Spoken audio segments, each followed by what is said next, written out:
Assalamualaikum warahmatullahi wabarakatuh.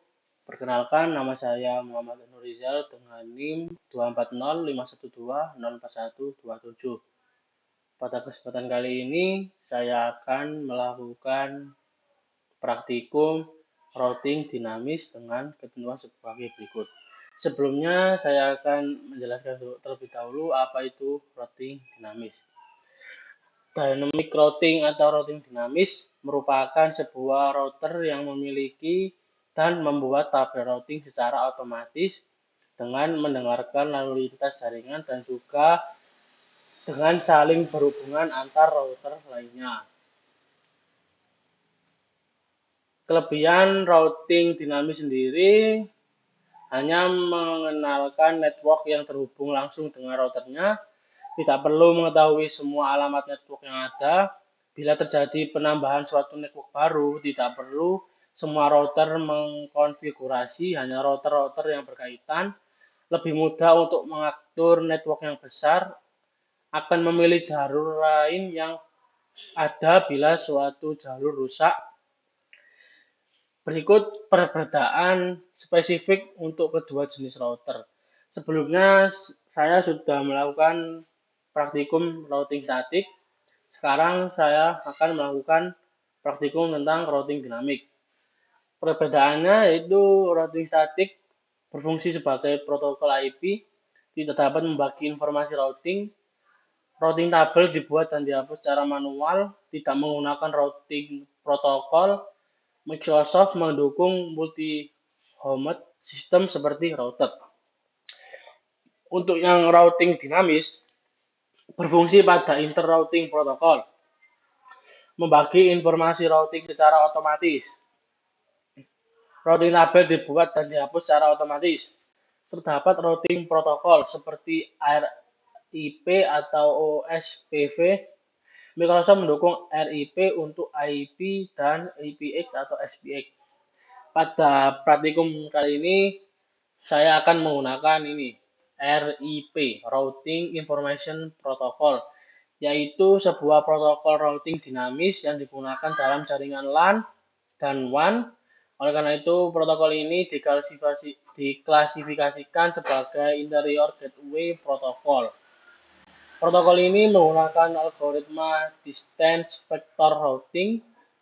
Pertama kali didefinisikan dalam RFC 1058 tahun 1988. Protokol ini telah dikembangkan beberapa kali sehingga terciptalah RIP versi 2. Ini cara kerja RIP. Host mendengar pada alamat broadcast jika ada update routing dan gateway. Host memeriksa terlebih dahulu routing table lokal jika menerima update routing. Jika root belum ada, informasi segera dimasukkan ke routing table.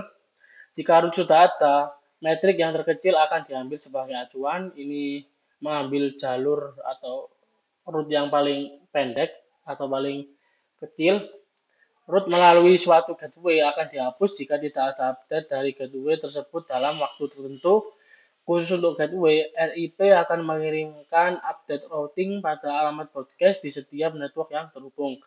Karakteristiknya yaitu Distance Vector Routing Protocol, hop count sebagai metrik untuk memilih route, maksimum hop count 15, hop ke-16 dianggap uncreable. Secara default routing update 30 detik sekali, jadi nanti setelah mengganti atau mengisi RIP, kita menunggu selama 30 detik agar bisa berjalan lancar. Terus terdapat dua versi. Yang versi pertama, Classful Routing Protocol, tidak menginginkan subnet max. Kalau yang versi kedua, Classless Routing Protocol, mengirimkan subnet max pada update. Untuk skenario-nya ini, saya menggunakan routing protokol RIP versi yang kedua yang melibatkan 3 router ini.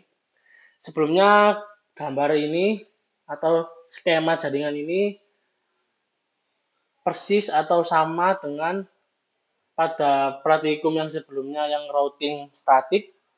Yang membedakan hanya pada ini, routing ini ada statik dan RIP nanti akan menggunakan RIP. Ini juga router 1, router 2, router 3 menggunakan RIP. Sebelumnya akan mengupgrade dulu atau mengganti versi ke versi 2. Ini antar routernya diganti ke versi 2. Ini routernya diganti ke versi 2. Ini router 1. Router 2 juga diganti ke versi 2. Router 3 juga sama diganti ke versi 2. Cara menggantinya yaitu dengan RIP ke CLI, langsung ketik ini sesuai dengan skenario ini. Ketik ini non auto summary, terus enter, terus version 2. Karena saya sudah melakukan itu tersebut, maka akan terganti routing user 2. Dan setelah itu jangan lupa untuk di save.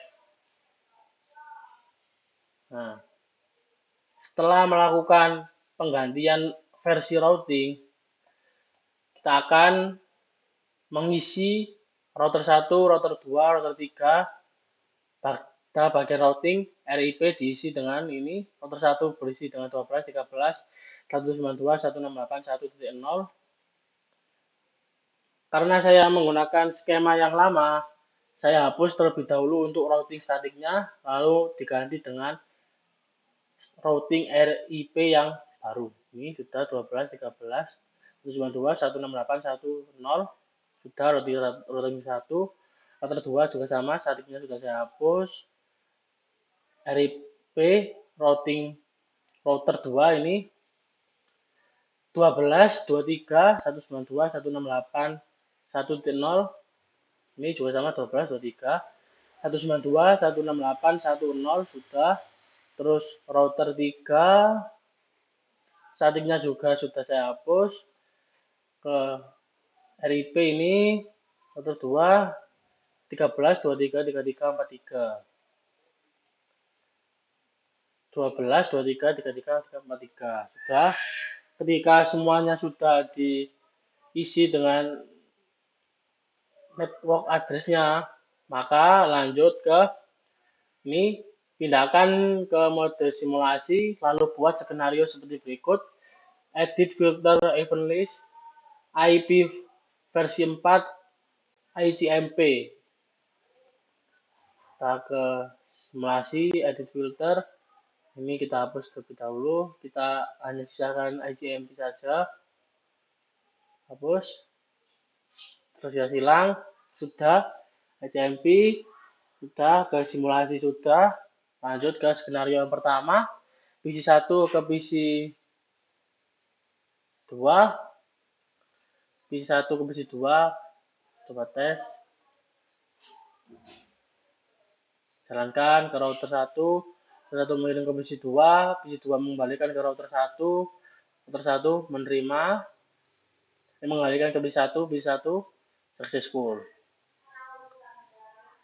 Untuk selanjutnya PC 1 ke PC 3. PC 1 ke PC 3.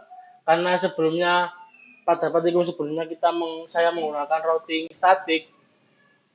Kali ini akan menggunakan routing dinamis.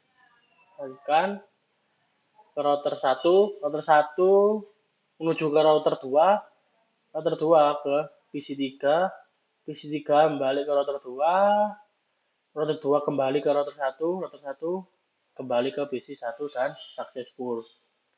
Yang membedakan adalah ini routingnya. Yang routing statik menggunakan statik, kalau yang routing dinamis menggunakan RIP. Nah, selanjutnya juga sama, PC 1 ke server 1 juga sudah harusnya bisa karena langkahnya sama dengan kayak yang routing statik, yang membedakan tadi, dan juga harusnya bisa.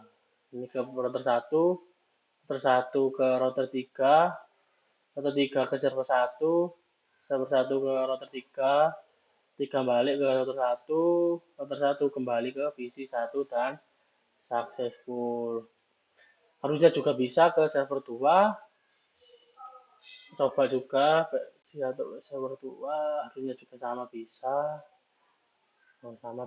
juga sama bisa successful. Kita coba PC 2 ke server 1 ya. Kalau ini bisa berarti harusnya server 2 juga bisa. Bisa server 1 kembali lagi berjalan dengan 2 arah dan successful. Sudah bisa. Untuk yang terakhir ini sudah sesuai dengan skenario ini, berarti ini jelas bisa semuanya. Yang terakhir ini belum kita coba, yang bagian sini router 2 PC 3 ke server 2. Coba seperti ke router 2 bisa juga 2 arah bisa dan successful. Terus yang selanjutnya, setelah selesai membuat simulasi pada poin 3, kembali ke mode real time lalu coba tracing. Nah, ini kita coba tracing ya.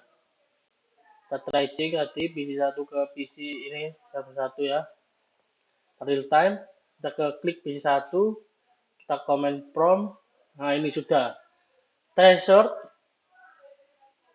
ketik threshold ke IP tujuan. IP tujuannya saya tadi ini server 1 dengan IP 33 kan.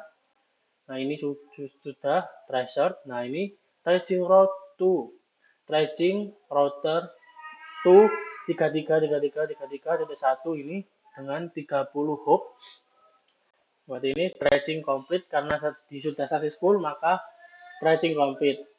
Dan juga tadi kan sudah banyak yang successful, berarti tracingnya juga sama, harusnya sudah bisa menampilkan seperti tadi, menampilkan ini. Kita coba juga ya, coba browser IP 43.43.43.1. Nah, juga sama, data komplit karena tadi successful pada mode simulasi. Selanjutnya, kita masuk ke skenario yang ini. Jalur routing R1 sampai R3 jalurnya putus dengan mendisable salah satu interface router yang terhubung dengan R1 sampai R3. Misal interface serial R3 arah R1 kemudian tunggu sekitar 15 sampai 20 detik ini. Skenario seperti ini.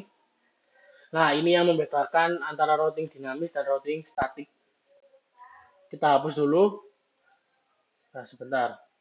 Salah hapus. Kita hapus jalur ini antara jalur router 1 ke router 3 kita hapus seperti ini. Jika sudah hapus, kita tunggu 15 sampai 20 detik.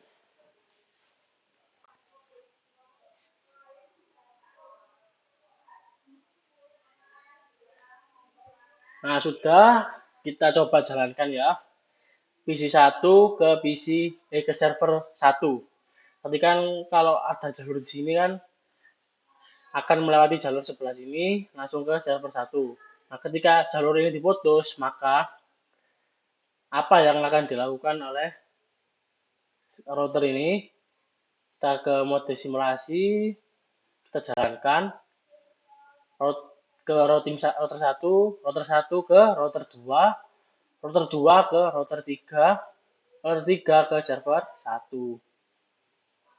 Router 3 ke router 3 ke router 2, router 2 ke router 1 kembali lagi ke PC 1. Nah, masih bisa ketika jalur ini diputus. Mengapa? Karena sudah ada RIP-nya, bisa lewat jalur sini atau jalur sini. Gitu. Itu yang membedakan dengan statik. Sedangkan statik harus diberikan arah di sini. Nah, network tujuannya di mana? Di sini. Lewat jalur mana? Di sini. Berarti harus memberikan 2 jalur di sini dan ke sini. Sedangkan kalau router ini hanya 1 jalur saja, jalur sini dan sini. Semisal ini diputus, otomatis akan ke sini. Kalau yang statik akan error. Mengapa? Karena harus diberikan arah lagi. Kalau nggak bisa ke sini, harus lewat ke sini untuk mencapai sini. begitu.